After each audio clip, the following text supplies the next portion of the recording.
Hi everybody, welcome back to another episode. In this video, I'm gonna let you know the ways to pay contactless with phone Lloyds. So in order to pay contactless with your Lloyds mobile banking app, you can follow the steps.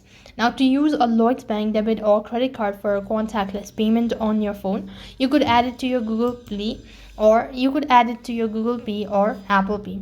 So when you go ahead and if you want to go with the Google Pay, then you need to install the Google Pay app from the Play Store. So go ahead and exit out of the following page. When you open up your Google Play, you need to type in Google Pay so that you could go ahead and install it.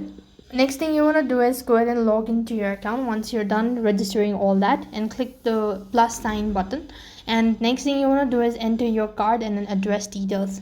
Once you've done it so as well, review and accept the Lloyds Bank terms of use. Then you need to verify your card for security, follow the on-screen instructions, and you'll have successfully paid contactless with Lloyds bank account. That's all for this video. I hope the video was helpful. Make sure to like, share, and subscribe to our channel. Thank you for watching. See you in the next video.